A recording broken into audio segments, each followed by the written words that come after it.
Bonjour à tous et bienvenue dans cette nouvelle vidéo, j'espère que vous allez bien. Je vous retrouve aujourd'hui pour vous partager 6 étapes pour rafraîchir son dressing et son style pour 2022.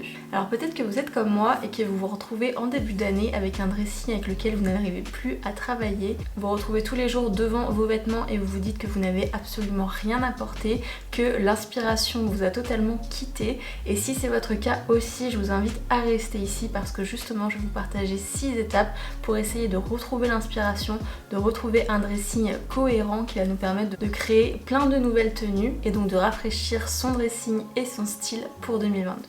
Alors la première étape, ça va évidemment être de faire un tri. Le but c'est de faire un état des lieux de ce qu'on possède et pour cela il faut y voir un petit peu plus clair et c'est pour ça qu'il faut trier. Donc là on a deux façons de trier.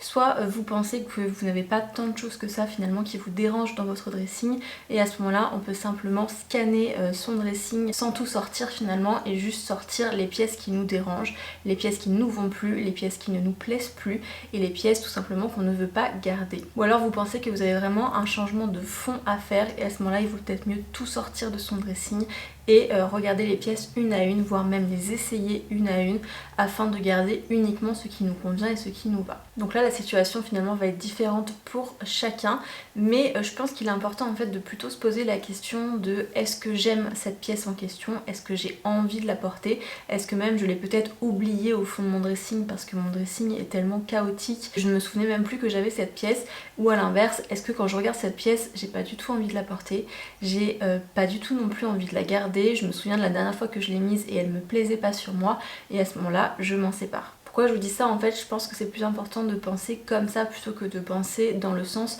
je n'ai pas porté cette pièce depuis un mois ou depuis 6 mois ou depuis un an parce que peut-être que tout simplement c'est une pièce que vous aviez oubliée, que vous ne voyez plus ou alors tout simplement que vous ne savez pas comment porter, mais peut-être que justement après toutes ces étapes vous allez pouvoir la reporter à nouveau. Donc c'est pour ça que je pense que c'est plus intéressant en fait de penser comme ça et de garder uniquement des pièces qui vraiment nous vont et nous plaisent profondément. La deuxième étape, ça va être vraiment de remettre en ordre son dressing.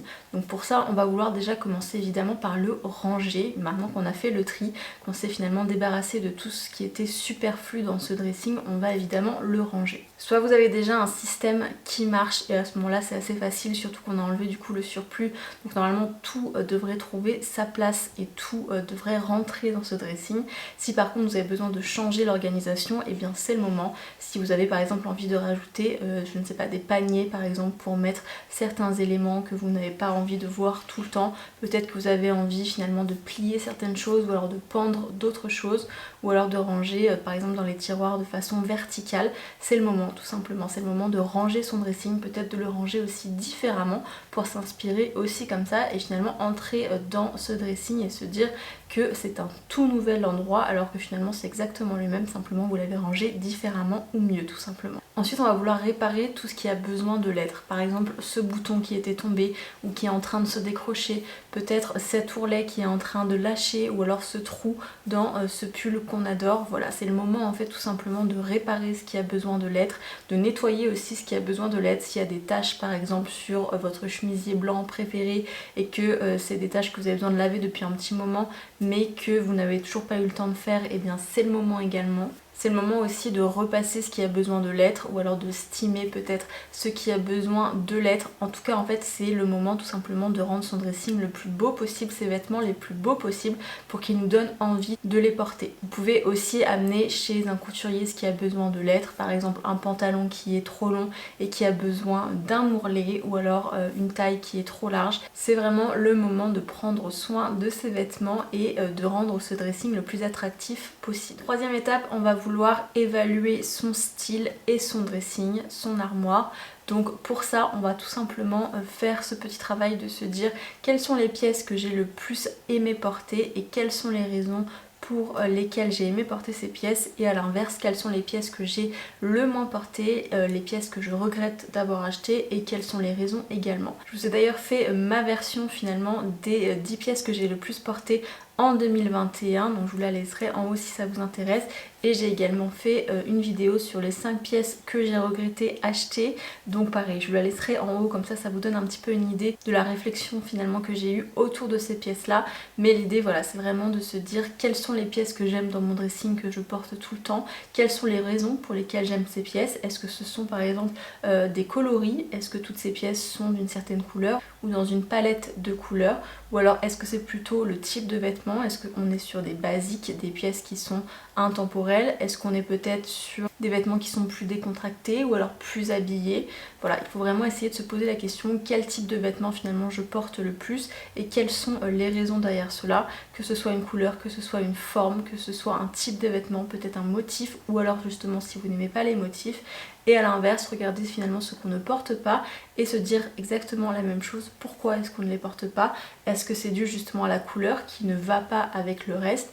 Est-ce que c'est dû à un motif et que je n'aime pas les motifs? Est-ce que c'est parce que mon style a changé ou est-ce que c'est parce que mon mode de vie a changé aussi? Ça c'est quelque chose qui est très important. Peut-être que vous aviez un mode de vie avant qui n'est plus celui que vous avez aujourd'hui. Par exemple, peut-être que vous alliez travailler au bureau constamment avant et qu'aujourd'hui vous travaillez beaucoup plus de la maison, et bien forcément vous n'allez peut-être pas porter la même chose.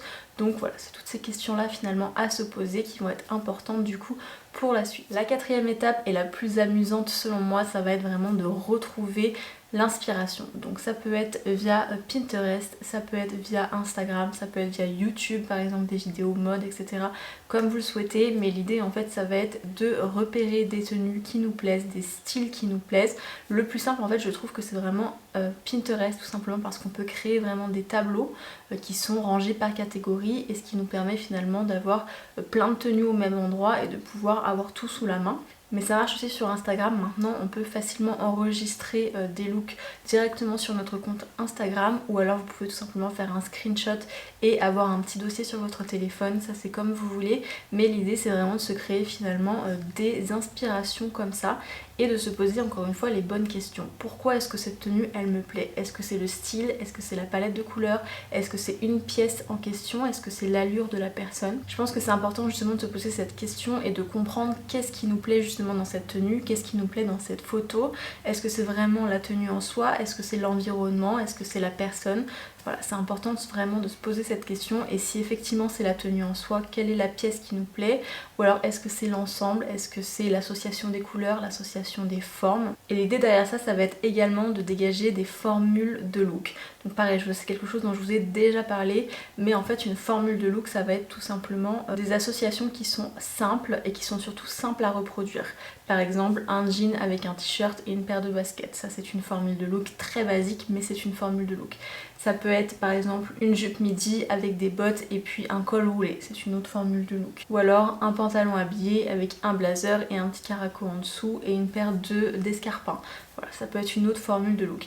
L'idée ça va vraiment être de dégager finalement ces formules de look qu'on va pouvoir s'approprier facilement. La cinquième étape justement, ça va être d'essayer de reproduire ces tenues qu'on apprécie justement sur nos photos d'inspiration. Donc soit on peut vraiment recopier le look de A à Z, donc essayer en fait de trouver tout simplement des pièces similaires dans notre dressing pour recréer vraiment le look, soit on peut justement se servir des formules de look et à ce moment là plutôt copier l'idée du look. C'est-à-dire que si la personne porte, comme je vous le disais, un jean, un t-shirt avec un blazer par-dessus et une paire de baskets, c'est quelque chose que vous pouvez facilement refaire chez vous avec des pièces totalement différentes, mais tout simplement qui respectent cette formule de look. L'idée ici en fait ça va vraiment être de jouer avec ses vêtements, de jouer avec ce qu'on a déjà, de s'amuser à faire des associations. Vous pouvez aussi totalement le faire finalement sans vouloir copier quelqu'un d'autre. On peut totalement se mettre un après-midi et puis essayer ses vêtements, s'amuser à faire des associations, prendre par exemple une pièce que vous aimez beaucoup et essayer de créer 5 tenues avec cette pièce là, 5 tenues qui sont différentes des tenues que vous avez l'habitude de créer avec cette pièce là. Et ce qu'on peut faire aussi après, c'est qu'une fois que ces tenues elles sont créées, eh bien on peut les prendre en photo et puis se créer notre propre dossier finalement d'inspiration pour les matins un petit peu pressés ou les matins où tout simplement on n'a absolument rien à se mettre. On peut ressortir ce petit dossier sur notre téléphone et avoir tous nos looks à l'intérieur. Ce qui permet finalement de gagner du temps aussi. Et alors la sixième et la dernière étape, ça va être tout simplement de créer une liste des besoins. Parce qu'une fois tout ce travail effectué, en fait on va peut-être se rendre compte qu'il manque des choses dans notre dressing, des choses qui sont importantes finalement pour ce nouveau style qu'on a envie d'avoir, ou tout simplement pour créer des tenues peut-être plus facilement. Peut-être justement qu'en recréant les tenues que vous aviez envie de recréer, vous vous êtes rendu compte qu'il y avait une pièce qui manquait systématiquement. Peut-être que cette pièce était simplement un basique qu'il vous manque, que ce soit par exemple un t-shirt blanc ou un blazer. Vous avez remarqué que beaucoup des looks que vous avez enregistrés se composent d'un blazer et vous n'avez pas de blazer dans votre dressing. Et bien à ce moment-là, vous pouvez effectivement rajouter cet article-là sur votre liste pour pouvoir l'ajouter à votre dressing par la suite et rendre du coup tout ça plus simple. Et là je pense que c'est important justement de réfléchir cet achat, de repenser à ce qu'on a fait auparavant, à pourquoi est-ce qu'on aimait ces pièces-ci, pourquoi est-ce qu'on n'aimait pas celles-ci, quelles étaient justement les raisons, et se servir de toutes ces raisons-là pour acheter les nouvelles pièces qui vont venir entrer dans notre dressing pour justement ne pas reproduire les mêmes erreurs que ce qu'on a déjà fait par le passé. Et voilà, ça sera tout pour cette vidéo aujourd'hui. J'espère qu'elle vous a plu, j'espère que mes petites astuces vous auront aidé à retrouver l'inspiration. Si c'est le cas, n'hésitez pas à me laisser un j'aime, un commentaire et à vous abonner à ma chaîne si vous voulez en voir davantage. Et en attendant, je vous retrouve la semaine prochaine pour de nouvelles vidéos. Ciao!